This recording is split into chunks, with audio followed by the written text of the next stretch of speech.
अस्सलाम वालेकुम। मेरा नाम आज़म ख़ान है और आज जो हम लोग बात करने जा रहे हैं वो मोस्ट इम्पॉर्टेंट टैग है एचटीएमएल के अंदर। तो स्टार्ट करते हैं। सबसे पहले मैं ज़ैम की सर्विसेज को ऑन कर लेता हूँ। यहाँ पर लोकल होस्ट पे आ जाता हूँ। माई फर्स्ट प्रोजेक्ट के नाम से फ़ोल्डर बनाया था हम लोगों ने। माई फर्स्ट फाइल के नाम से ये फ़ाइल क्रिएट करी थी। तो ये वो काम है जो लास्ट वीडियो में हम लोगों ने करा था। तो मेरे ख्याल से सब आप लोगों को सब कुछ समझ में आ गया होगा, कोई इतनी बड़ी चीज़ नहीं थी। सिर्फ फ़ॉन्ट का कलर हम लोगों ने चेंज करा था। तो इस पूरे कोड को मैं मिटा लेता हूँ, हटा देता हूँ यहाँ से।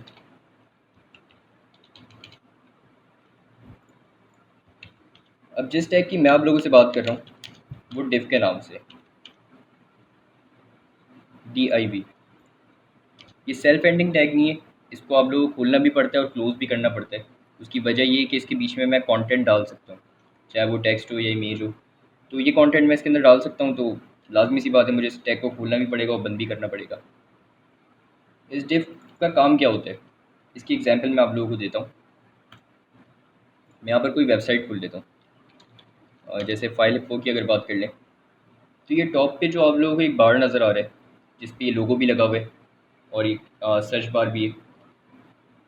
तो ये बार असल में एक डिव के अंदर बना हुआ है, एक डिव के टैग के अंदर बना हुआ है। उसके बाद अगर ये नीचे ये एक छोटी सी मेन्यू बार की बात करें, ये भी एक डिव के टैग के अंदर है। नीचे एक बैनर बना हुआ है, ये भी डिव के अंदर है। ये नीचे 3 कॉलम्स आ रहे हैं, ये भी डिव के अंदर है। फिर नीचे जितने भी एड्स आ रहे हैं, कंटेंट आ रहे हैं, ये सारे अलग अलग डिव्स बने हुए हैं। ये अलग डिव है, ये अलग डिव है। फिर लास्ट में अगर आ जाए तो लास्ट में जो आप लोगों को ये फुटर दिख रहा है, ये ब्लू कलर का बार दिख रहा है, ये भी एक डिव के अंदर है। ऊपर एक छोटा सा मेन्यू बार जो बना हुआ है, ये भी डिव के अंदर है। कोई भी वेबसाइट में 90 to 95% जो टैग यूज़ होता है वो यही टैग यूज़ होता है, 90 to 95%। अब ये डिव काम किस तरह से करता है, लास्ट वीडियो में बड़ी छोटी सी चीज़ हम लोगों ने सीखी थी। उस टाइम पे बड़ी छोटी लग रही होगी आप लोगों को, लेकिन अब वो किस तरह से काम आ सकती है। हम लोगों ने टेक्स्ट के अंदर CSS इंक्लूड करी थी, जिसके ज़रिए हम लोगों ने ये इसका कलर चेंज करा था टेक्स्ट का। उसी तरह से मैं इस पर आ जाता हूँ। ये लाजमी देख लेगा कि मैंने स्टाइल लिखा कहाँ पर है। डिव का ब्रैकेट मैंने खोला है, यहाँ पर डिव लिखा है स्पेस स्टाइल, और ये ब्रैकेट क्लोज होने से पहले मैंने इसके अंदर ये स्टाइल लिखा है। अब मैं इसको स्क्वायर बनाने जा रहा हूँ, एक बॉक्स बनाने जा रहा हूँ। तो बॉक्स के लिए लाजमी सी बात है मुझे इसकी विड्थ भी डिफाइन करनी पड़ेगी और इसकी हाइट भी डिफाइन करनी पड़ेगी, क्योंकि ब्राउज़र नहीं जानता कि मैं क्या बनाना चाहता हूँ। अब मैं इसको विड्थ दे देता हूँ। विड्थ मैंने इसको दी थी 100 पिक्सल्स। पिक्सल्स को जब हम लोग CSS में लिखते हैं तो वो सिर्फ PX लिखते हैं। इसके बाद ये सेमी कॉलन लगाना नहीं भूलेगा। ये काफ़ी इंपॉर्टेंट चीज़ है, क्योंकि अगर मैं ये नहीं लगाऊंगा तो आगे की CSS मेरी काम नहीं करेगी। ये ब्राउज़र की लैंग्वेज में एक तरह से फुल स्टॉप है कि मैंने ब्राउज़र को बता दिया कि यहाँ पर मेरी एक बात ख़त्म हो गई है, अब मैं दूसरी बात करने जा रहा हूँ। विद मैंने एक चीज़ बता दी है, अब मैं जो बताऊँगा वो एक अगली चीज़ होगी। तो ब्राउज़र को मैंने ये चीज़ बता दी। अब मैं हाइट की बात करूँगा।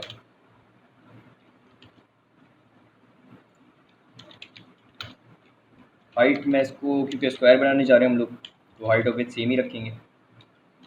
हाइट मैं इसको 100 पिक्सल्स दे दी। अब मैं इसको सेव कर लेता हूँ और लोकल होस्ट पे आके इसको चेक कर लेता हूँ। तो मेरा कोड अभी शायद काम नहीं कर रहा है, या मैंने जो बनाया था वो मेरे सामने नज़र नहीं आ रहा। उसकी वजह क्या है?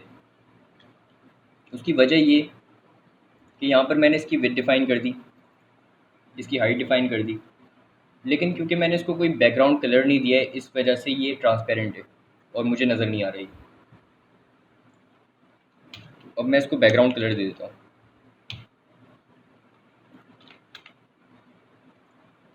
बैकग्राउंड कलर मैं इसको दे देता हूँ, रेड दे देता हूँ। ये फुल स्टॉप आप लोगों ने लाजमी लगाना है। फुल स्टॉप मतलब ये सेमी कॉलन। अब अगर मैं इसको रिफ़्रेश करता हूँ तो ये बॉक्स आप लोगों को नज़र आ रहा होगा। 100 पिक्सल बाय 100 पिक्सल का ये बॉक्स बना हुआ है। रेड कलर मैंने इसको दिया था। उसी तरह से आप चाहें तो इसको रेक्टेंगल बनाएं या सर्कल बना दें, या जो चाहे आप इसको बना सकते हैं, और वो सारा काम होगा इसी टैग के अंदर। अब इसी तरह से हम लोग एक रेक्टेंगल बना लेते हैं। ये काम आप लोगों ने लाजमी करना है। पहले डिफ का टैग खोलना है, उसके बाद पहले डिफ का टैग क्लोज़ कर लेना है, बाद में फिर कोई दूसरा काम करना है। क्योंकि अभी तो मसला नहीं होगा, लेकिन बाद में जब आप ज़्यादा कोड करेंगे, जैसे 500-600 लाइन का हमारा कोड हो जाता है, तो अक्सर ऐसा होता है, प्रोफेशनल बंदों से भी ऐसा हो जाता है कि वो डिफ का टैग खोलते ज़रूर है, लेकिन उसको क्लोज़ करना भूल जाते हैं। तो ये अभी से आप लोग आदत बना लें कि डिफ का टैग आप लोगों ने खोलना है तो पहले उसको क्लोज़ करना है, बाद में फिर उसके अंदर कोई भी काम करना है तो वो बाद में करना है, पहले आप लोगों ने टैग क्लोज़ करना है इसका। अब मैं इसको स्टाइल दे देता हूँ। इसकी विड्थ अब मैं देता हूँ, रेक्टेंगल बनाने जा रहे हैं हम लोग, तो 200 पिक्सल्स मैंने इसको विड्थ दे दी और हाइट मैंने इसको 100 पिक्सल से दी। अब ये ना बैकग्राउंड कलर मैं इसको लाजमी दूंगा। बैकग्राउंड कलर इस बार मैं इसको ब्लू दे देता हूँ।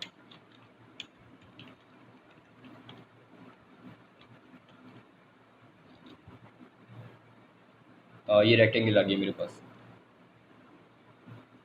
अब एक चीज़ अगर आप लोगों ने देखी हो, इसके ऊपर जो ये जहाँ पे लोगो बना हुआ है, जहाँ पे सर्च बार आ रहा है, ये किस तरह से बना हुआ है।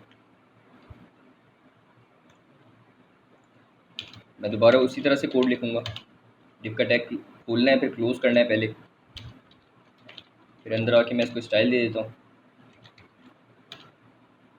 अब जो मैं इसको विड्थ देने जा रहा हूँ वो मैं पिक्सल्स में नहीं दूंगा। अब मैं इसको विड्थ देता हूँ परसेंटेज में।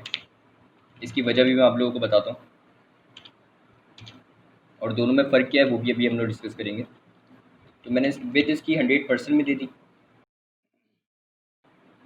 परसेंट पे देने का तरीका भी आप लोग देख लें कि जब मैं पिक्सल्स में दे रहा था तो यहाँ पर सिर्फ px मैंने लिखा था, और जब परसेंटेज में दे रहा हूँ तो परसेंटेज का सिर्फ मैंने साइन लगाया है यहाँ पर।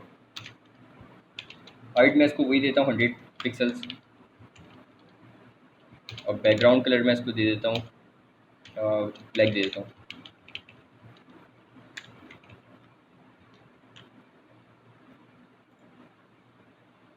तो इसको अगर मैं रिफ़्रेश करता हूँ तो ये मेरे पास ये ब्लैक कलर का जो ना ये पूरी विड्थ पे मेरी आ रहा है, ब्राउज़र की जितनी भी जगह, ब्राउज़र की पूरी बॉडी पे लेफ़्ट से लेके राइट तक ये मेरे पास आ रहा है, उसी तरह से जिस तरह से ये फाइल हिप्पो में था।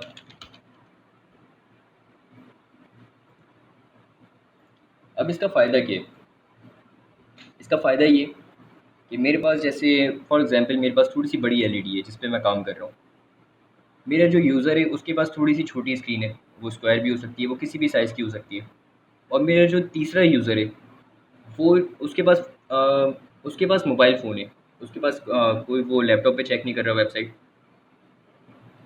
तो इसका जो फ़र्क है परसेंटेज और पिक्सल्स का, वो ये कि मैं ब्राउज़र की बॉडी को जितना भी छोटा करता रहूँगा ये अपने हिसाब से अपनी विड्थ एडजस्ट कर रहा है। मैं इसको जितना भी छोटा कर देता हूँ इसके लिए 100% ही रहेगा। जितनी भी बड़ी जगह हो, जितनी भी छोटी जगह हो, वो परसेंटेज के हिसाब से चलेगा कि ब्राउज़र की कितनी परसेंट जगह उसको यूटिलाइज़ करनी है, कितनी परसेंट जगह उसको घेरनी है। अब इस स्क्रीन को मैं जितना भी छोटा करता रहूँगा ये अपने हिसाब से एडजस्ट कर रहे हैं। एडजस्ट ऐसे कर रहे हैं कि नीचे मेरे पास कोई स्क्रॉल बार नहीं आ रहा। स्क्रॉल बार ऐसे आएगा, ऊपर जो मैंने एक स्क्वायर और एक छोटा सा रेक्टेंगल बनाया हुआ था, इसकी विड्थ अपनी जगह कांस्टेंट है, इसकी विड्थ चेंज नहीं हो रही, लेकिन नीचे वाले की चेंज हो रही है। इसका फ़र्क कैसे नज़र आएगा आप लोगों को? जब मैं इसको मज़ीद छोटा करता हूँ तो नीचे मेरे पास ये स्क्रॉल बार आ गया। मतलब मेरा यूज़र अगर कोई वेबसाइट खोलता है और मैंने कोई कंटेंट या कोई टेक्स्ट या कोई इमेज अगर मैंने ब्लू वाले रेक्टेंगल के राइट साइड पे अगर डाली हुई है, तो मेरे यूज़र को लाजमी राइट साइड पे स्क्रॉल करके आके मेरा जो ना कंटेंट देखना पड़ेगा।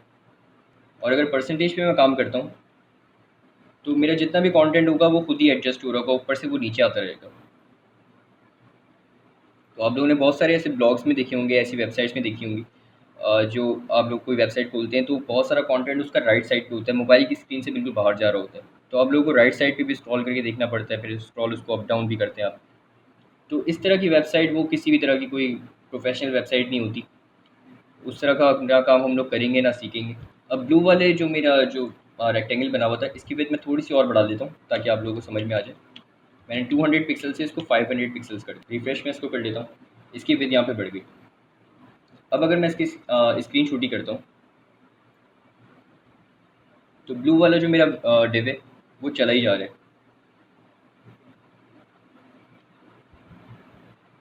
तो चला ऐसे जा रहे नीचे मेरे स्क्रॉल बार और बढ़ता जा रहा है, और जबकि मेरा ये ब्लैक वाला जो डिव है इसने अपनी स्क्रीन के हिसाब से, अपनी जगह के हिसाब से खुद को एडजस्ट करा हुआ है। मेरी इतनी स्क्रीन है, इतना ही आ रहा है। इसके बाद स्क्रॉल अगर मैं राइट साइड पे करता हूँ तो मेरे पास ये नहीं आ रहा है। अगर मैं इसको मिटा देता हूँ तो ब्लैक वाले डिप मेरा खुद ही एडजस्ट हो गया। नीचे मेरे पास कोई स्क्रॉल बार नहीं आ रहा है, कोई भी ऐसी चीज़ नहीं आ रही। मेरा जो भी कंटेंट आएगा वो यहीं पर आएगा। तो परसेंटेज और पिक्सल्स में आप लोगों को फ़र्क समझ में आ गया होगा। पिक्सल जो भी देते हैं हम लोग, बिल्कुल उसको कांस्टेंट रखने के लिए देते हैं, स्क्वायर बनाने के लिए या कोई भी ऐसी चीज़ बनाने के लिए जहाँ पे ज़रूरत पड़ती है। इंपॉर्टेंट दोनों चीज़ें, दोनों में से कुछ भी ऐसा नहीं है जो हम लोग यूज़ नहीं करते। पिक्सल्स में भी हम लोग बहुत सारे काम करते हैं और परसेंटेज में भी बहुत सारे काम करते हैं। तो ये काफ़ी इंपॉर्टेंट टैग था HTML में। कोई भी वेबसाइट बनाते हैं, कोई भी पोर्टल बनाते हैं, कोई भी ऐसा काम करते हैं तो 90 से 95% जो टैग यूज़ होगा वो सिर्फ यही टैग यूज़ होगा, डिव। इसके अलावा जो भी काम होगा वो थोड़ा बहुत चलता रहेगा साथ साथ, लेकिन ये मेन चीज़ है जो आप लोगों को सीखनी लाजमी थी। इसके साथ हम लोगों ने विड्थ और हाइट को डिस्कस कर लिया, परसेंटेज और पिक्सल को डिस्कस कर लिया। तो किसी भी तरह की कन्फ्यूजन हो तो मुझे कमेंट बॉक्स में लाजमी बताएगा। तब तक के लिए इंशाल्लाह नेक्स्ट वीडियो में मिलते हैं। अल्लाह हाफ़िज़।